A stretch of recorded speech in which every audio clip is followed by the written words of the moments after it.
Steve left without a word of explanation. He's the third man who's walked out on me. Just like that, without saying a word, not even a conversation. Yes, damn it. We made love last night and were planning a vacation and when I came back from work in the evening, no sign of him or his belongings. He even took his toothbrush. Everything's gone. He left me.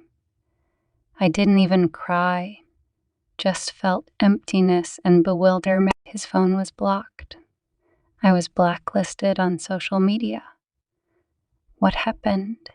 When Mike, my first boyfriend, left me, I foolishly waited for him after work, watched his apartment, wrote him letters begging for an explanation.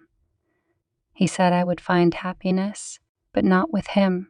I loved him so much that I broke all my moral standards and slept with him before marriage. I'm an orphan, raised in a foster home. Contrary to rumors, not all foster home girls are promiscuous. Many, like me, are hesitant to enter relationships. We enjoyed a year of happiness, saving up for a wedding and a lavish honeymoon. I had a small apartment given by the state. Then one day, I found myself alone. Mike had vanished, unable to bear my pursuit. He eventually left town. I cried my eyes out, my heart shattered like a dried-out bun with pigeons pecking at it, causing unbearable pain. Men don't just leave for no reason. My friends would say, you must have messed up somewhere. Their husbands would assert knowingly, if I messed up, shouldn't I at least have a clue where? Everything was wonderful. Maybe he found some floozy. Aunt Tammy, our office janitor, once said, don't fret over it, just brush it off. He's not your man. But it took me over a year to get over it, until I met Ignatius. My heart skipped a beat and fluttered. Those long-forgotten feelings, but fear kept me cautious, so I put Ignatius in the friend zone until he brought the wedding, a honeymoon in Hawaii. I was the happiest bride. Ignatius was over the moon with love. But 3 months later, my husband returned to his homeland and never came back. The divorce was handled through a lawyer. I never even had a chance to talk to him in person. And now Steve, I admit, I fell into such a depression that I even thought about sleeping forever. Anyone who's been in this situation will understand. I stopped going to work. I didn't eat and only got out of bed when necessary, which after a couple of days wasn't even needed, just as I was just fading away quietly. It was a scratching sound like someone scraping at the door that pulled me out of this state. Steve's back. Where did I find the strength? I flew to the door, catching a glimpse of myself in the mirror. Horrified, but still, I flung open the gates to my happiness. But there was no happiness behind the door. Empty. Nobody. Hallucinations, I bitterly chuckled. End of the line. Suddenly I craved tea. Hot, strong, sweet. My legs shook with weakness. Nausea crept up my throat. I barely made it to the kitchen and made tea. After the second scalding sip, a long-forgotten warmth spread through my body, and I desperately wanted to live, but my body was so weakened, it refused to obey.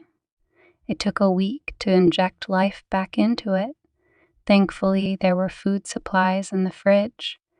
By the weekend, I managed to leave the apartment, taking a trash bag with me near the trash chute. A scruffy little creature rolled out to my feet, barked and looked up hopefully at my bag. Sorry, little guy, there's nothing for you in there. But if you wait, I'll buy you a sausage and some milk. and that the creature blinked and rolled back behind the trash chute. I peeked there, a piece of cardboard and 2 metal bowls. Someone had been feeding the puppy, but now the bowls were empty. In the store, following a sudden impulse, I bought a pack of dog food and a flea collar. When I returned, the scruffy creature I'd already nicknamed it Scamp was gone. The cardboard and bowls were missing too. "Hey, where are you?" Silence. I threw it out. A voice came from above. "Just dirt and disease." I silently went downstairs and searched the area for the little guy. No luck. A heaviness settled in my heart again. I returned home. The appetite that had flared up in the store disappeared. I turned on the TV and mindlessly flipped through channels. A scratching noise at the door. This time I knew it wasn't Steve, but I hadn't felt this happy even on my wedding day. Scamp barked and rolled into the apartment. "So, you saved me?" I muttered, lathering up the puppy. The washed Scamp turned out to be an adult dog, just small and pregnant. The vet said she was a Pomeranian, a pedigree dog, and her owner was probably looking for her. She had no identifying tattoos to find the breed, so I took photos of Miracle. That's what I called her now, and she responded to it and posted flyers. Online searches through all the Pomeranian forums, and breeders turned up nothing. So Miracle became mine. I gave away her puppies, except one that clung to its mom and me. Life sparkled anew, but inside I still harbored misunderstanding and resentment, so I decided to get rid of it, and the plan formed itself. I sent official letters posing as a notary you can fake anything these days to my exes, stating that as an orphan, I had bequeathed all my belongings to them, who wouldn't bite it in and I knew them too well. So there they sat in an office, rented for this occasion, waiting for the lawyer. And then I walked in. I carefully locked the door behind me. "I won't let you go until you explain why you left me," I said without a greeting, sitting at the head of the table. Perhaps it was the surprise, but they suddenly started talking. First Steve, then they all began to interrupt each other, nodding in agreement. I was initially in quiet shock because the picture that emerged was so silly in its absurd. "You left me because of that?" I couldn't take it anymore," Ignatius exclaimed too emotionally. It turned out I was saying a man's name in my sleep, not theirs, repeating it as if I was dreaming of him. That's how they put it. Some Zach. The funny thing was, I didn't even know anyone named Zach, and of course, I wasn't cheating on anyone. What nonsense. Someone might talk to me. I looked around at all 3 of them. "I asked you, who's Zach?" Mike shrugged. "You just laughed. An absurd situation, right? I talk in my sleep. They get jealous, and I even hired a detective to catch you." Ignatius laughed. He found it amusing. He moved on quickly after leaving me, finding comfort with someone else who had already given him 2 daughters. "Yeah, I thought the same. I'd catch you," Steve chimed in. He was still single, changing women frequently, but Mike was visibly nervous. He bit his lip, clenched his fists, as if reliving everything. I felt sorriest for him. He was my first man, and I thought, maybe he'll let us go. "Any more questions?" Ignatius stood up and stretched. "Get out?" I muttered, tossing the keys on the table. I was drained. No answers, just more questions. Anger at my exes for almost destroying me with their stupidity. Why the silence? How would I have reacted? My man calling another woman's name in his sleep. Ridiculous. I'd be nervous, of course. Maybe suspicious. I don't know. I don't know anything. I only know one thing. It's no reason to just leave. At home, Miracle and her pup joyfully attacked the Christmas tree I had dragged in. New Year's was a week away, and I hadn't even decorated the house. To hell with the exes. I'll start life anew. It still itched, of course, yet the bewilderment lingered. I wonder, do I still call out to the unknown Zach in my sleep? Visit a hypnotist? Bam! A bauble fell off the prickly branch. You'll break them all, I told the pup, looking for a way to protect the tree from its playful antics. I decided to put the tree on the table. Carefully lifting the decorated tree, I moved towards the table. Naturally, the phone rang at that moment. Leave me alone, I sang out. I'll call back later. I tripped over a slipper, nearly fell. The phone kept ringing, the pup tangled under my feet, trying to snag another bauble. Later, when the tree was safe, I decided to have a brandy to celebrate my new life. Me, who hardly drinks, and I kept brandy for guests who never camaroni. I felt tipsy, drowsy. Hello, I'm calling about the flyer. Sorry for the late call, but you weren't answering. Which flyer? Xenia. You have my Xenia, little dog. Can I come over and see? I had almost given up hope of finding her. He kept talking, but my heart pounded so loud I barely heard him. Give up Miracle? Never. How could I live without her?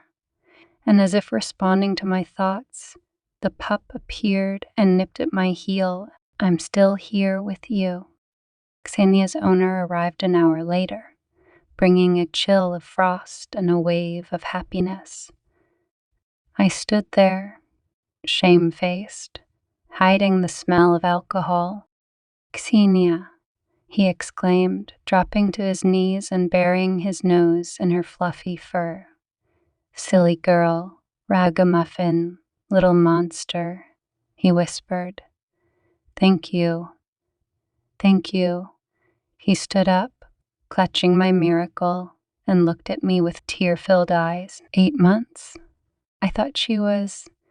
Never. I won't give up the puppy, I said firmly. Honestly, I didn't even want to talk about him and had cowardly locked him in the bathroom, from where his pitiful whining was now emanating. What puppy? The man's eyes widened. She had a litter.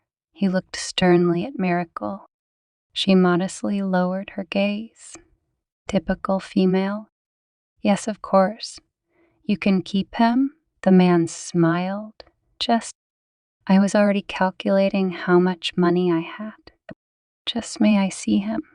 Just curious. He smiled sheepishly. Ksenia was a girl, like grandchildren.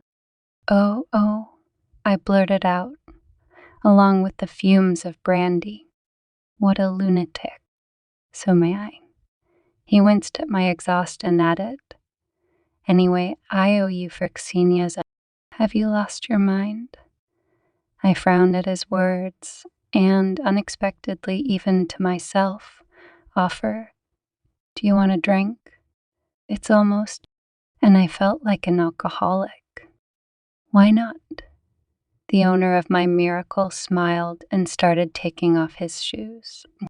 We went to the kitchen. He sat down at the table, still holding Miracle. I quickly sliced lemon and cheese, set out the glasses, and half a bottle of brandy, awkwardly explaining that I was in a... He nodded as if to say, "It happens."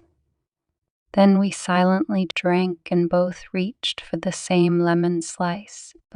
"Zach," he suddenly introduced himself. The world seemed to freeze for a moment. Zach, the name from my dreams, the reason for all my troubles.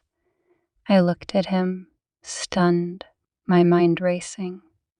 Was it possible that this was the Zach I had unknowingly been calling out in my sleep, causing all my heartache and misunderstandings? The absurdity of it all made me want to laugh and cry at the same time. Miracle, sensing the tension, gently placed her paw on my hand, bringing me back to the moment. This strange, interconnected series of events had led me here, to this bizarre yet fateful meeting. Maybe it was a sign, a bizarre twist of fate, or just a ridiculous coincidence. But here I was, at the brink of a new year, with new possibilities and a strange connection to my past that I had never known existed. I raised my glass to Zach, to miracle, and to new beginnings. The past might be filled with confusion and pain, but the future, it seemed, held a glimmer of hope and perhaps even a touch of destiny.